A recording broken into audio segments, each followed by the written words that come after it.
The sound of a steam locomotive in 1922 was the sound of a world trying to hold itself together.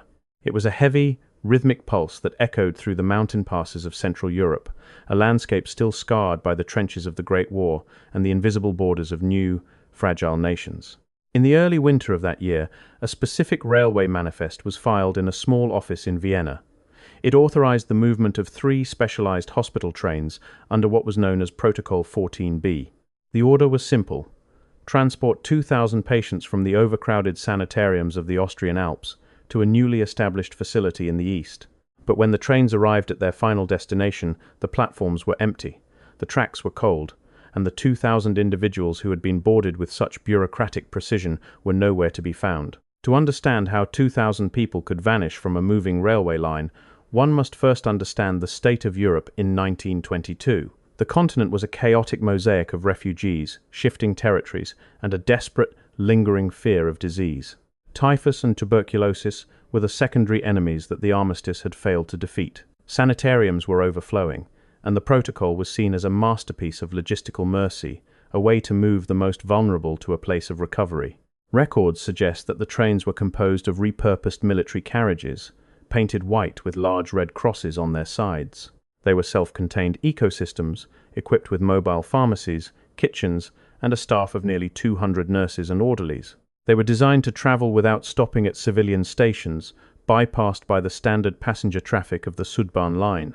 This isolation was a matter of quarantine, but it also created a vacuum of information. The early signs that something was amiss didn't come from a whistleblower or a panicked telegram. They came from the supply chain. In December of 1922, a regional coordinator for the International Red Cross noticed a series of unclaimed shipments at a railhead near the Polish-Czechoslovakian border. Thousands of pounds of medical gauze, morphine, and specialized winter clothing had been sitting on a siding for 3 weeks. The supplies were destined for the East Side Recovery Center, but according to the local railmaster, no such center had ever been cleared for construction.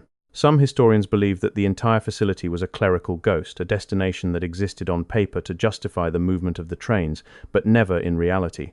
But that wasn't the strangest part. When the Red Cross began tracing the journey of the trains back to their point of origin, they found that the paper trail ended at a small switching station called Kapfenberg. On the night of November 14th, the 3 white trains had been cleared to enter the main line heading northeast. They were clocked in at 11:45 p.m. However, the next signal box, less than 20 miles away, never recorded their passage. 20 miles of track, 3 massive steam engines, 2,000 patients. In a single hour of darkness, an entire mobile hospital had effectively ceased to exist within a corridor of iron and stone. The discovery of the missing trains was met with a chilling silence from the newly formed Austrian government.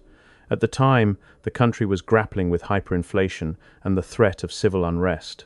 A mass disappearance of non-productive citizens, many of them veterans with severe respiratory damage, was a scandal they could not afford. For months, the families of the patients were sent automated updates, claiming their loved ones were recovering in a secure environment and that communications were temporarily suspended due to regional instability.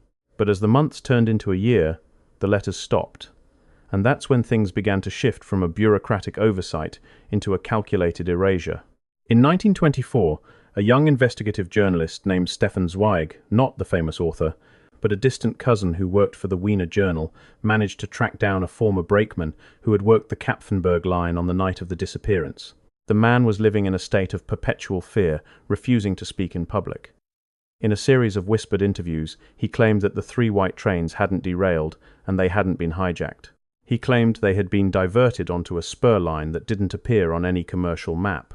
This spur, according to the brakeman, led into a decommissioned mining complex deep in the Styrian Mountains. He described watching the trains disappear into the mouth of a tunnel that was immediately sealed with timber and earth behind them. There was no struggle, no sirens, just the slow, grinding sound of the mountain being closed. What happened next remains unclear. The journalist's investigation was abruptly halted when his newspaper was served with a national security injunction. His notes were confiscated, and the brakeman disappeared shortly after. What we are left with is a collection of fragments, a missing manifest, an empty siding of supplies, and a set of coordinates that lead to a wall of solid rock. The development of this mystery took a new turn in the late 1990s, when a group of hobbyist railway historians in Austria began digitizing the old Imperial Railway archives. They found a series of telegrams dated October 1922, sent from a private encryption office in the Ministry of Social Administration. The telegrams didn't mention medical care. They spoke of the protocol as a solution to the burden. Some researchers believe the burden referred to the economic cost of maintaining 2,000 permanently disabled survivors of the Great War. There is no clear consensus on whether the government had reached a point of such moral bankruptcy that they would orchestrate a mass burial of their own citizens, but the financial records of the era show a massive correction in the sanitarium budget shortly after the trains departed. 2 million kronen were moved into an unspecified infrastructure fund that was never audited. What they found next changed the narrative entirely. While searching through the land deeds of the Styrian mountain region, the historians found a sale record from November 1922. A private shell company, with links to the Ministry of War, had purchased a series of exhausted iron mines. The price was negligible, but the contract included a specific clause.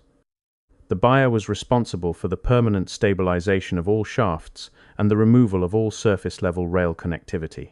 The infrastructure was being erased before it was even used, but if the goal was simply to eliminate the patients, why use 3 massive, expensive trains? Why Protocol 14B? The sheer scale of the operation suggests that this wasn't just an act of neglect, it was an experiment in logistical disappearance. While the financial motives for such an operation are clear in the context of a collapsing economy, the sheer mechanical effort required to move 2,000 patients suggests something more complex than a simple cost-cutting measure. If the goal was to eliminate the burden, there were far more efficient, albeit horrific, ways to achieve that end in the 1920s. To prepare 3 full hospital trains, to staff them with professionals, and to move them across hundreds of miles of infrastructure implies that the patients were intended for something specific, even if that destination was a grave. As we look at the manifest for Protocol 14B today, what doesn't add up is the composition of the passenger list.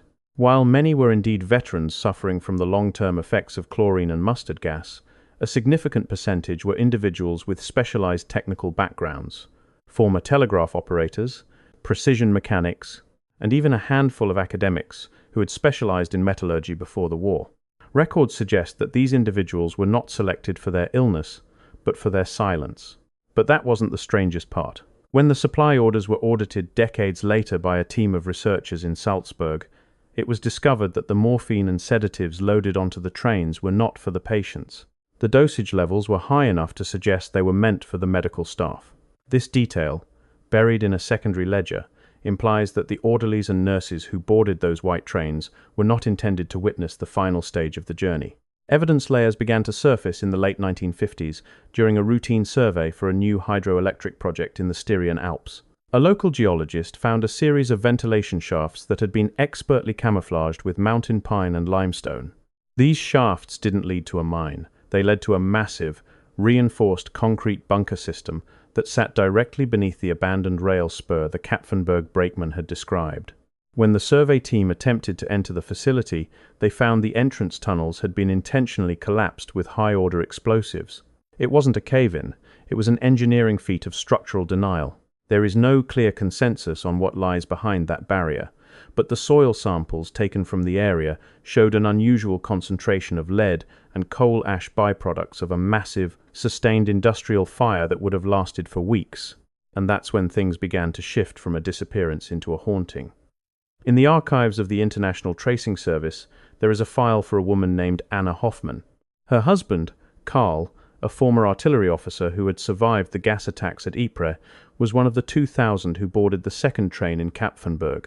For 30 years, Anna sent letters to every government agency in Austria and Czechoslovakia, begging for information. In 1953, she received an anonymous package. Inside was a small, silver pocket watch that Karl had been carrying the day he left the sanitarium. The glass was cracked, and the hands were fused at exactly 2:14. There was no note, no return address. But the watch had been cleaned. Someone had kept it, maintained it, and eventually decided it belonged to her.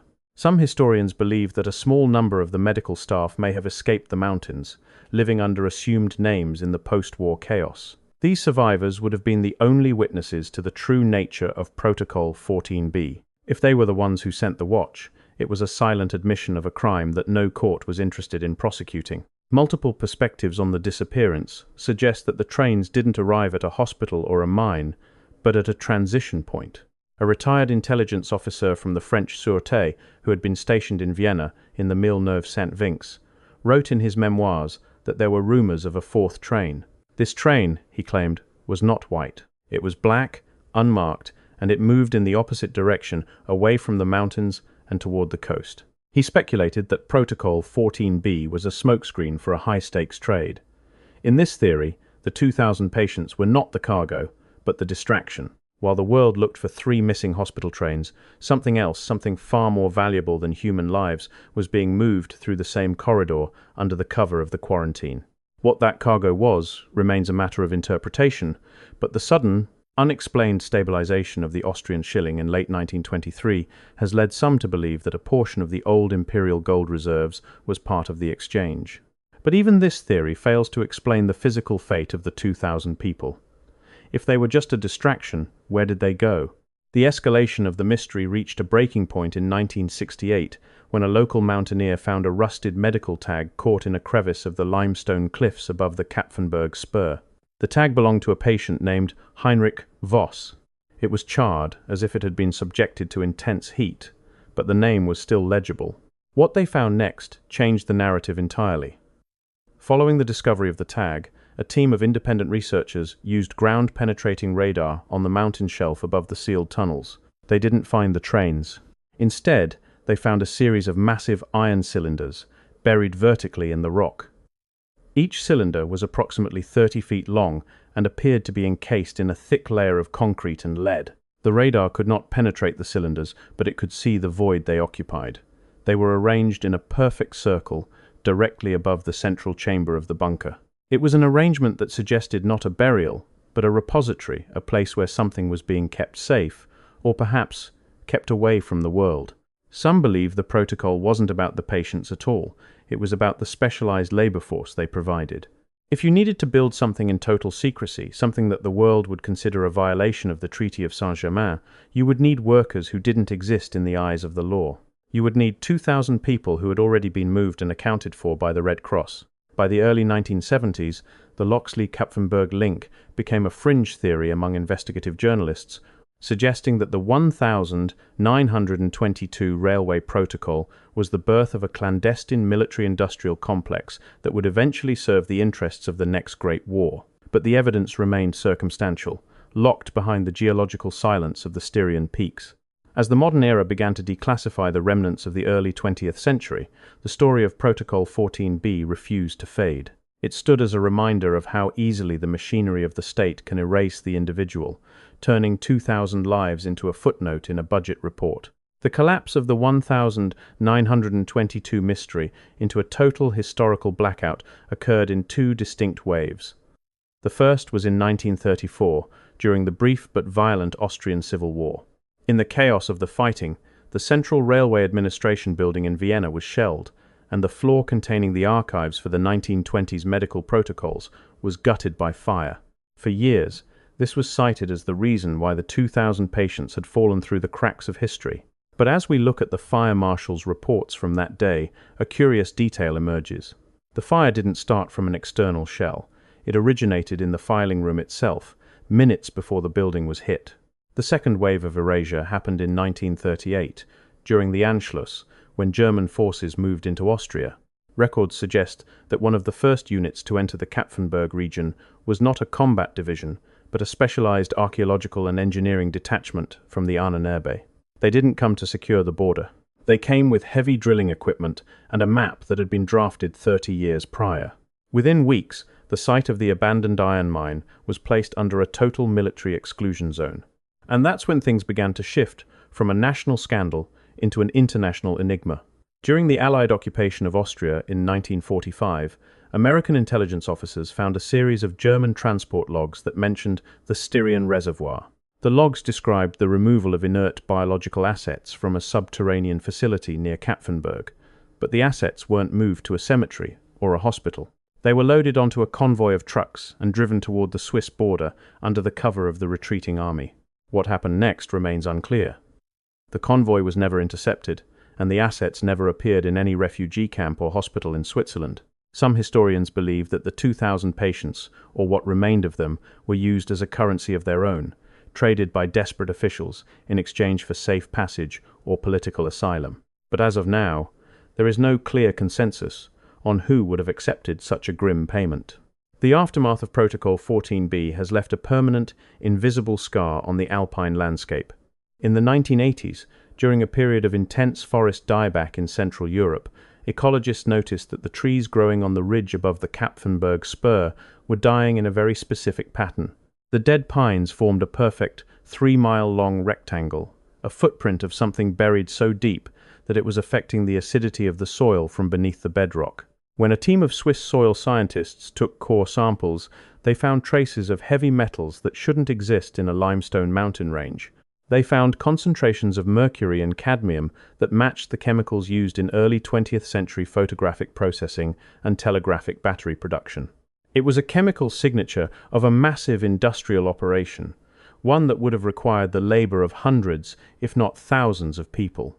But that wasn't the strangest part. In 2005, a declassified British intelligence report from the MI6 archives, dated 1947, revealed that a source in the Austrian underground had claimed the white trains never actually entered the mine. The source alleged that the trains were moved onto a massive, camouflaged elevator system, a platform capable of lowering an entire locomotive and 10 carriages into a natural cavern system that sat hundreds of feet below the valley floor. If this is true, it means the Kapfenberg Spur wasn't a destination. It was a port. A port into a world that existed parallel to the railway lines of Europe, a place where 2,000 people were taken to build a reality that the surface world was never meant to see. In the modern era, the mystery of the 2,000 patients has transitioned into the realm of digital archaeology. Using high-resolution satellite imagery and thermal mapping, researchers have identified a series of heat plumes that still rise from the Styrian mountains during the winter months. These plumes don't move with the wind. They stay fixed over specific coordinates, the coordinates of the ventilation shafts found in the 1950s. Even today, after a century of silence, the mountain is breathing. Evidence layers continue to be added by the descendants of the missing. In a digital forum dedicated to Austrian genealogy, there are hundreds of stories of the inheritance, small, seemingly worthless items that were sent to families in the late 1920s. A button, a scrap of a nurse's uniform, a piece of a railway ticket. Each item arrived without a letter, but each was stamped with a purple ink mark that resembled a stylized 14B. What they found next changed the narrative entirely. In 2018, a private salvage firm, using an advanced deep penetration drone, managed to navigate one of the collapsed ventilation shafts. The drone traveled nearly 400 feet before its signal was jammed, but in the final 3 seconds of footage, it captured the interior of a massive, vaulted chamber. The walls were lined with the same white tiles found in 1920s hospitals. And at the far end of the chamber, sitting perfectly on a rusted track, was the nose of a steam locomotive, its red cross still visible through the thick layer of dust. There were no bodies. There were no crates. There was only the train, sitting in a cathedral of concrete, waiting for a track that led nowhere. This discovery has led some researchers to believe that Protocol 14b was not a mass execution, but a mass migration. They argue that the 2,000 patients, many of whom were the unwanted survivors of a brutal war, were given a choice: to die slowly in the overcrowded sanitariums of a broken empire, or to become the first citizens of a new Europe built in total isolation. It is a radical interpretation, one that lacks the hard evidence of a signed treaty, but it provides a motive that fits the immense scale and secrecy of the operation. Today, the Kapfenberg Spur is a hiking trail, a scenic path through the woods where tourists walk without ever realizing they are stepping over the roof of a vanished world. The government of Austria maintains that the records were lost in the war and that the disappearance was likely a result of the chaotic borders of 1922. It is a comfortable explanation, one that allows the world to move on. But for the families of the 2000, and for the historians who look at the empty manifests and the thermal plumes, the story remains unfinished. We are left with the image of 3 white trains, their red crosses gleaming in the moonlight, moving silently toward a mountain that was waiting to swallow them whole. Was Protocol 14B a final act of imperial cruelty, or a desperate attempt at a fresh start? Did the 2,000 patients die in those dark shafts, or did they build something that is still humming beneath the limestone? The tracks have been torn up. The tunnels have been sealed. The names have been burned. But the mountains of Styria do not forget. They hold the weight of 2,000 lives and the mystery of a railway protocol that achieved the impossible. It moved a city of people out of the world and into the unknown. What happened next remains unclear. And perhaps, as the snow falls over the Kapfenberg Ridge, that is exactly what the architects of the protocol intended. The silence of the mountain is not the absence of a story, it is the story itself.